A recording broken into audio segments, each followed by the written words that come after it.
જય દ્વારકાધીશ. ઓમ નમો ભગવતે વાસુદેવાય. શ્રીમદ ભાગવતજીના મહાત્મ્યની અંદર આપણે ત્રીજા અધ્યાયના આગલા વિડીયાની અંદર 50 શ્લોક જોઈ ગયા. હવે આપણે 51મા શ્લોકથી આપણે શરૂઆત કરીએ. યજ્ઞાત ગર્જતિ સપ્તાહ સપ્તાહો ગર્જતિ વ્રતાત તપસો ગર્જતિ પ્રોચ્ચૈસ્તીર્થા નિત્યમ હિ ગર્જતિ. સપ્તાહ શ્રવણ યજ્ઞ કરતાં ઉત્તમ છે. સપ્તાહ શ્રવણ યજ્ઞ કરતાં ઉત્તમ છે. વ્રત કરવા ઉત્તમ છે. તપ કરતાં પણ ઘણું ઉત્તમ છે. તીર્થ સેવન કરતાં તો હંમેશા અધિક જ છે.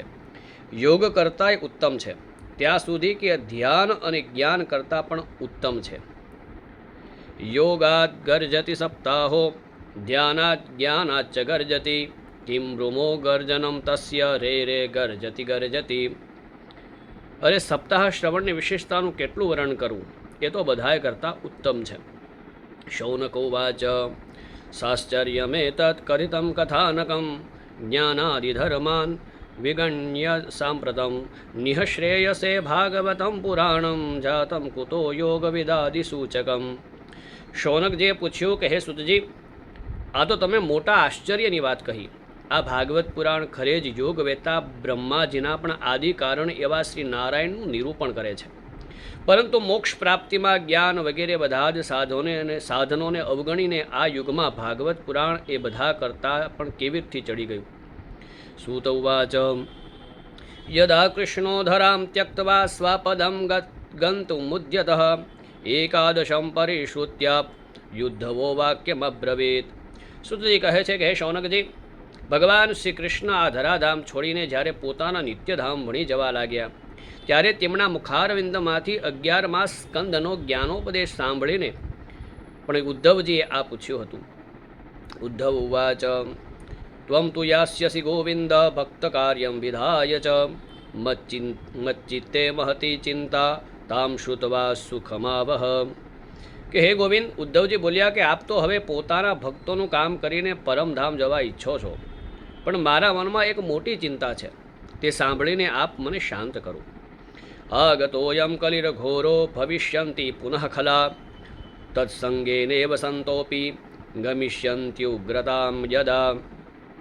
હવે ઘોર કળિયુગ આવ્યો જ સમજો. તેથી સંસારમાં ફરી અનેક દુષ્ટો પ્રગટ થશે. તેમના સંસર્ગથી અનેક સત્પુરુષો પણ જ્યારે ઉગ્ર બની જશે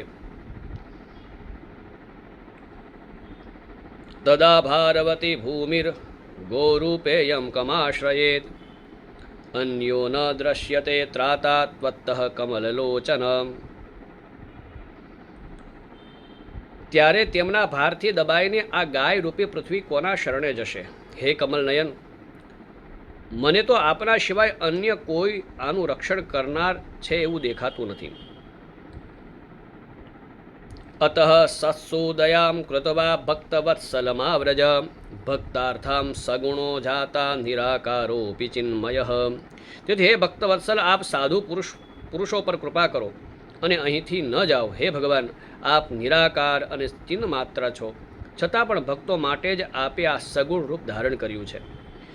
ત્વદ્યોગેન તે ભક્તા કથમ સ્થાસ્યંતિ ભૂતલે નિર્ગુણોપાસને કષ્ટમતઃ કિંચિત વિચારય.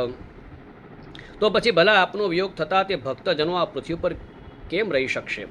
નિર્ગુણની ઉપાસનામાં તો ઘણું કષ્ટ છે, તેથી કોઈ અન્ય વિચાર કરો.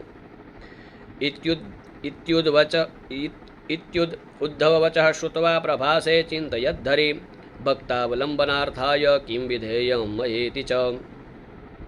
પ્રભાર ક્ષેત્રમાં ઉદ્ધવજીના વચનો સાંભળીને ભગવાન વિચારવા લાગ્યા કે ભક્તોના અવલંબન માટે મારે શી વ્યવસ્થા કરવી જોઈએ. સ્વકીયમ યદ્ભવત્તે તચ્ચ ભાગવતે દદાત તિરોધાય પ્રવિષ્ટોયમ શ્રીમદ્ભાગવતાર્ણવમ. હે શૌનકજી, ત્યારે ભગવાને પોતાની સઘળી શક્તિ ભાગવતમાં મૂકી દીધી અને તેઓ અંતર ધ્યાન થઈ આ ભાગવત સમુદ્રમાં પ્રવેશી ગયા. તેનેયમ વાંગ્મયી મૂર્તિ પ્રત્યક્ષા વર્તતે હરે સેવનાત શ્રવણાત પાઠાત દર્શનાત પાપનાશિની. આમ આ ભાગવત ભગવાનની સાક્ષાત શબ્દમય મૂર્તિ છે. આનું સેવન, શ્રવણ, પાઠ અથવા તો દર્શન કરવા માત્રથી જ મનુષ્યના તમામ પાપો નાશ પામે છે. સપ્તાહ શ્રવણમ તેન સર્વેભ્યોપ્યધિકમ કૃતમ સાધનાની તિરસ્કૃત્ય કલો ધર્મો યમીરિતઃ. એથી જ આનું સપ્તાહ શ્રવણ સૌથી ઉત્તમ મનાયું છે. અને કળિયુગમાં તો અન્ય સર્વ સાધનોને અવગણીને આ સપ્તાહ શ્રવણને જ મુખ્ય ધર્મ બતાવવામાં આવ્યું છે. દુઃખ દારિદ્ર્ય દુર્ભાગ્ય પાપ પ્રક્ષાલનાય ચ કામ ક્રોધ જયાર્થમ હિ કલો ધર્મો યમીરિતઃ. કળિયુગમાં આ જ એક એવો ધર્મ છે કે જે દુઃખ દારિદ્ર્ય દુર્ભાગ્ય અને પાપોને ધુવે છે તથા કામ ક્રોધ વગેરે શત્રુઓ પર વિજય અપાવે છે. અન્યથા વૈષ્ણવી માયા દેવેરપી સુદુસ્યજા કથમ ત્યાજ્યા ભવેત પુંભિ સપ્તાહોતા પ્રકીર્તિતઃ. અન્યથા ભગવાનની આ માયાથી પીછો છોડાવવાનું તો દેવતાઓ માટે પણ દુષ્કર છે, તો પછી મનુષ્ય તો તે માયાને છોડી જ કેવી રીતે શકે. તેથી એનાથી છૂટવા માટે સપ્તાહ શ્રવણનું વિધાન કરવામાં આવ્યું છે. સૂત ઉવાચ એવં નગાઃ શ્રવણોરુધર્મે પ્રકાશ્યમાને ઋષિભિઃ સભાયામ આશ્ચર્યમેકં સમભૂત્તદાનીં તદુચ્યતે શૃણુષો નકત્વમ. હે સુતજી કહે છે કે હે શૌનકજી, જ્યારે સનકાદિક મુનીશ્વરો આ રીતે સપ્તાહ શ્રવણના મહિમાનો વખાણ કરી રહ્યા હતા ત્યારે તે સભામાં એક મોટું આશ્ચર્ય થયું. તે હું તમને બતાવું છું, તે તમે સાંભળો. ભક્તિ સુતો તો તરુણો ગૃહીત્વા પ્રેમેક રૂપા સહસા વિરાસિત શ્રી કૃષ્ણ ગોવિંદ હરે મુરારે નાથેતિ નામાની મુહુર્વદંતી. ત્યાં તરુણા અવસ્થા પામેલા પોતાના 2 પુત્રોને સાથે લઈ વિશુદ્ધ પ્રેમરૂપી ભક્તિ શ્રી કૃષ્ણ ગોવિંદ હરે મુરારે હે નાથ નારાયણ વાસુદેવ વગેરે ભગવાનોના નામોનું વારંવાર ઉચ્ચારણ કરતી કરતી અચાનક પ્રગટ થઈ. તામ જાગતામ ભાગવતાર્થભૂષામ સુચારુવેશા દદૃશો સદસ્યઃ કથમ પ્રવિષ્ટા કથમાગતેયમ મધ્યે મુનિનામિતિ તર્કયંતઃ. બધા જ સભાજનોએ જોયું કે પરમ સુંદરી ભક્તિ રાણી ભાગવતના અર્થોના આભૂષણ પહેરીને ત્યાં પધારી છે. મુનિઓની તે સભામાં બધા જ એવો તર્ક વિતર્ક કરવા લાગ્યા કે આ અહીં કેવી રીતે આવી અને કેમ પ્રવિષ્ટ થઈ. ઊચુઃ કુમારા વચનમ તદાનીમ કથાર્થતો નિષ્પતિતાધુનેયમ એવં ગિરઃ સા સસુતા નિશમ્ય સનત કુમારમ નિજગાદનમ્રા. ત્યારે શનકાદિકે કહ્યું કે આ ભક્તિદેવી હમણાં જ કથાના અર્થમાંથી પ્રગટ થઈ છે. તેમના આ વચનો સાંભળીને ભક્તિ પોતાના પુત્રો સમેત અત્યંત વિનમ્ર બની અને તેણે સનતકુમારજીને કહ્યું. ભક્તિરુવાચ ભવદ્ભીરજ્યેવ કૃતાસ્મિ પુષ્ટા કલી પ્રણષ્ટાપી કથારસેન ક્વાહમ તુ તિષ્ઠામ્યધુના બ્રુવંતુ બ્રહ્મા ઇદમ તામ ગિરમુચિરેતે. ભક્તિ બોલી કે હું કળિયુગમાં નષ્ટપ્રાય થઈ ગઈ હતી. તમે કથામૃતનું સિંચન કરીને મને પુનઃ પુષ્ટ કરી દીધી. હવે તમે મને એ બતાવો કે હું ક્યાં રહું. આ સાંભળી અને સનકાદિકે કહ્યું. ભક્તેષુ ગોવિંદ સ્વરૂપ કતરી પ્રેમે કથત્રી ભવરોગહંત્રી સા ત્વં ચ તિષ્ઠસ્વ સુધૈર્ય સંશ્રયા નિરંતરમ વૈષ્ણવ માનસાની.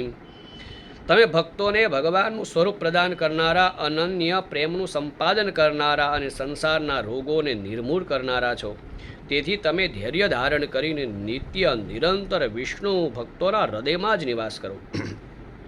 તતોપી દોષા કલિજા ઇમે ત્વામ દ્રષ્ટુમ ન શક્તઃ પ્રભવોપી લોકે એવં તદાજ્ઞાવસરેપી ભક્તિ તદા નિષણ્ણા હરિદાસ ચિત્તે.